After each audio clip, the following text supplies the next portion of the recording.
Good afternoon everyone. तो आज मैं एक सीरियस टॉपिक पे बात करने जा रहा हूँ, that is a partition of British India. देखिए, हमारा जो विभाजन हुआ था इतना आसान नहीं रहा था। बहुत सारी वुमेंस के साथ, बहुत सारी महिलाओं के साथ अत्याचार हुआ था, मास माइग्रेशन हुआ था, बहुत सारे लोग ऐसे थे जो बेघर हो गए थे। तो इसलिए पार्टीशन की जो यादें हैं, विभाजन की जो यादें हैं, वो आज भी हमारे साथ जुड़ी हुई हैं।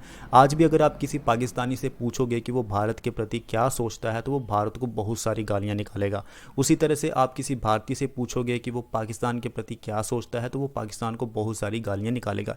इसके पीछे है हमारा इतिहास, इसके पीछे है हमारी हिस्ट्री, जिसके बारे में आज हम डिटेल में डिस्कस करेंगे, क्योंकि आज भी हम अपनी उन यादों को भुला नहीं पाए हैं और दोनों देश एक दूसरे के खून के प्यासे हैं। सो पार्टीशन ऑफ इंडिया की जब हम बात करते हैं तो हम बात करते हैं डिवीज़न ऑफ ब्रिटिश इंडिया की into two separate Nations. Bharat बनता है, पाकिस्तान बनता है, विच अकर्ड ऑन अगस्त 14 15 1947। और जो पार्टीशन था वो बेस्ड द रिलीजियस लाइन पे, यानी कि धर्म के बेस पे दो देश बने थे।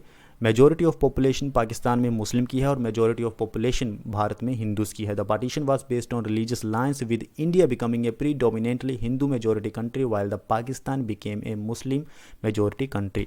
अब हम पीछे चलते हैं, इतिहास की बात करते हैं, बैकग्राउंड की बात करते हैं ब्रिटिश इंडिया की। आप सभी को पता है कि हम सभी अंग्रेजों के गुलाम थे। Before the partition the Indian subcontinent was under the British colonial rule known as a British India.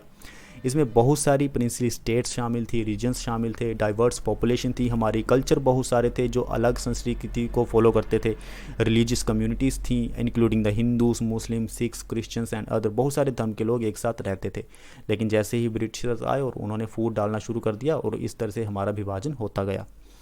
Indian national movement की हम बात करते हैं, जिसमें इंडियन नेशनल कांग्रेस की बात होती है और मुस्लिम लीग की बात होती है। ये दो ऐसी पॉलिटिकल पार्टी थी जो कि ब्रिटिश रूल से इंडिपेंडेंस चाहती थी।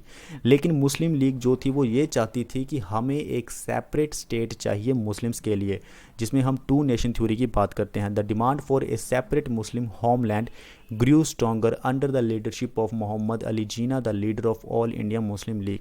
मोहम्मद अली जिन्ना को ये लगता था कि हिंदूज और मुस्लिम जो हैं वो एक साथ नहीं रह सकते हैं, दोनों की विचारधारा अलग है, दोनों अलग हैं, बिल्कुल एक ही कंट्री में दोनों नहीं रह सकते। तो इसलिए उन्होंने टू नेशन थ्योरी को प्रपोज किया था।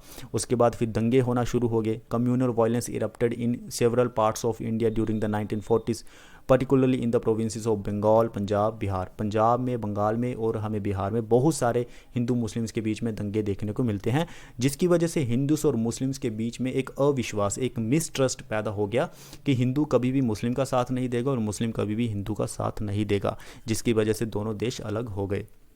British divide and rule. अब ब्रिटिशर्स यानी कि अंग्रेज़ों का तो काम ही यही था कि हमें फूट डालनी है और शासन करना है। British colonial authorities exploited the communal tensions to their advantage, implementing a policy of divide and rule and manipulating the political landscape. उसके बाद हम बात करते हैं जून 3 1947 की, जिसमें ब्रिटिश गवर्नमेंट ने ये अनाउंस किया था कि भारत का विभाजन होगा, जिसे हम माउंटबेटन प्लान और 3 जून प्लान के नाम से भी जानते हैं।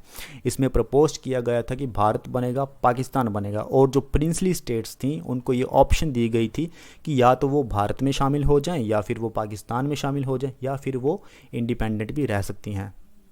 उसके बाद आता है रेड क्लिफ लाइन। देखिए, इनको जिम्मा दिया गया था कि ये भारत और पाकिस्तान के बीच में बाउंड्री डिसाइड किए, जबकि इनको कुछ भी नॉलेज नहीं थी बाउंड्री के बारे में, भारत के बारे में, पाकिस्तान के बारे में इनको कुछ भी नॉलेज नहीं थी, जो आज भी डिस्प्यूट हमें पूरी तरह से सॉल्व नहीं कर पाए हैं, जो जम्मू एंड कश्मीर का डिस्प्यूट है। So sir Radcliffe was appointed to demarcate the boundary between India and Pakistan. The Radcliffe Line, drawn hastily in August 1947, divided the provinces of Punjab and Bengal along religious lines. तो ये demarcation हुआ था। The demarcation process was rushed, leading to a several border dispute and conflicts later. और आज हम देख रहे हैं कि उसी गलती की वजह से आज कितने सारे border disputes हैं हमारे, और conflict होते हैं भारत और पाकिस्तान के बीच में। हम बात करते हैं मास माइग्रेशन एंड वायलेंस की। जैसे ही अनाउंस हुआ था कि भारत और पाकिस्तान दो देश बनेंगे, तो बहुत सारा मास माइग्रेशन हुआ था ह्यूमन हिस्ट्री में। पाकिस्तान से लोग भारत की ओर आ रहे थे, मैनली सिख्स एंड हिंदूज, और जो भारत से लोग पाकिस्तान जा रहे थे, mainly Muslims. The partition triggered one of the largest mass migration in human history. Hindus and Sikhs fled from Pakistan to India while Muslims migrated from India to Pakistan. These resulted in communal violence, massacres, and displacement of millions of people, बहुत सारे लोग ऐसे थे जो कि बेघर हो गए थे। एस्टिमेट अगर हम देखें तो 14 से 15 मिलियन लोग जो थे वो अपने घरों से मतलब बेघर हो गए थे। And approximately 1 million lost their life, 1 million से भी ज़्यादा लोगों की जान चली गई थी। इसमें सबसे ज़्यादा नुकसान इसमें महिलाओं का हुआ था। तो आज हमने पार्टीशन ऑफ इंडिया के बारे में डिस्कस किया कि हमारे जो विभाजन था वो कितना दर्द भरा रहा था, कितना खून खराबे वाला रहा था, जिसकी यादें आज भी हमारे जहन में हैं। तो मिलते हैं नेक्स्ट टॉपिक के साथ। अगर आप चाहें तो हमारा टेलीग्राम चैनल भी ज्वाइन कर सकते हैं। Thank you very much.